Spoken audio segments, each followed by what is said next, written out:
వృశ్చిక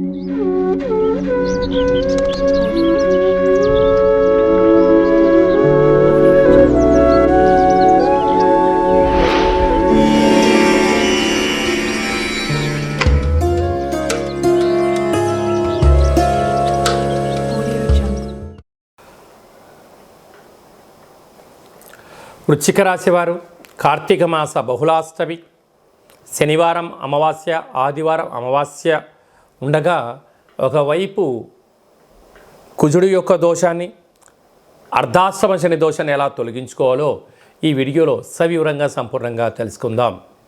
వృశ్చిక రాశిలో ఏ నక్షత్రాలు వస్తాయనగా విశాఖ నక్షత్రంలోని చివరి పదం 4వ పాదము, అనురాధ నక్షత్రంలోని 4 పాదాలు, జ్యేష్ఠ నక్షత్రంలో 4 పాదాలు కలిపితే వృశ్చిక రాశి అవ్వడం జరుగుతుంటుంది.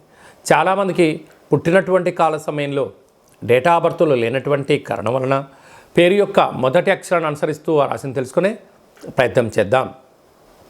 తో, నా, నీ, ను, నే, నో, యా, ఈ, యు అక్షరాల వారందరూ కూడా వృశ్చిక రాశి జాతకులే. వృశ్చిక రాశి యొక్క అధిపతి కుజ భగవానుడు. వీరికి రాశిలోనే రవి బుధులు కలిసి సంచారం చేయడము, ఒకవైపు బుధాదిత్య రాజయోగం, మరొక వైపు రాశిలోనే రవి సంచారం చేయడం వలన ఆవేశము, దూర ప్రయాణాల్లో ఇబ్బందులు, అలసట, ఆరోగ్యము, వాతావరణానికి అనుకూలంగా లేని పదార్థాలు భోజనం చేయడం వలన జలుబు సమస్యలు, కాళ్ళ నొప్పులు, రక్తహీనత అనేటువంటి వ్యాధులు వచ్చే అవకాశాలు ఉన్నాయి. వీలైనంత వరకు ఇలాంటి తలనొప్పి, అనారోగ్యము, సీజనల్గా వచ్చే వ్యాధులు వీళ్ళని వెంటాడే పరిస్థితి ఉంటుంది. కనుక ఇలాంటి కాల సమయంలోనే సూర్య నమస్కారం, సూర్య ఆసనాలు, వీలైనంత వరకు అర్ఘ్యాన్ని వదిలేయడం వలన సంపూర్ణ సూర్య భగవాన్ యొక్క ఆశీస్సులు కలిగి డి విటమిన్ శక్తి కలిగి బుద్ధి, జ్ఞానము, దేహము, ఆరోగ్య పరిస్థితి ఉండడానికి చాలా అవకాశం ఉంటుందని చెప్పి గమనించాలి. ప్రభుత్వ ఉద్యోగ ప్రయత్నం చేసేవారు పరీక్షలకు సిద్ధమవ్వడం, ఉద్యోగ ప్రయత్నంలో గట్టి ప్రయత్నం చేయడము, అలాగే మంచి సక్సెస్ అయిన వారి యొక్క సలహాలు సూచనలు పాటించడం వలన మీకు కూడా అలాంటి యోగం కలుగుతుందని చెప్పి గమనించాలి. 2వ స్థానంలో శుక్రుడు సంచారం చేయడం వలన వస్తువులు అంటే ల్యాప్టాప్లు, ఫోన్లు, బంగారు ఆభరణాలు, నూతన వస్త్రాలు, క్రయాలు, విక్రయాలు అంటే నూతన వస్తు లాభం ఈ వృశ్చిక రాశి వారికి ఉందని చెప్పి గమనించాలి.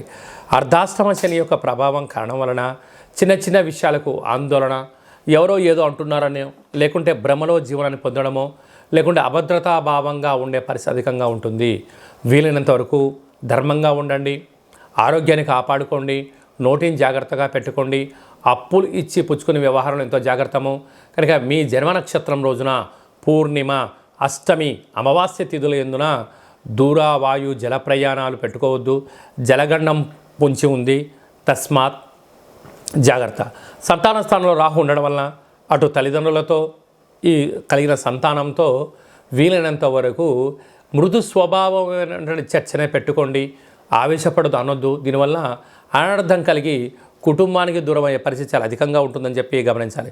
సప్తమంలో గురుచంద్రుల సంచార స్థితి ఉండడం వలన నూతనమైన ఉద్యోగాలు, చదువులు, educations, part time, full time job చేసేటువంటి వారికి ఏకాగ్రత, సత్ప్రవర్తన వలన కొత్త విషయాలు ఎప్పుడైతే మీరు నేర్చుకుంటారో ఉన్నత ప్రమోషన్స్ మీ సొంతం అవుతాయని చెప్పి గమనించాలి.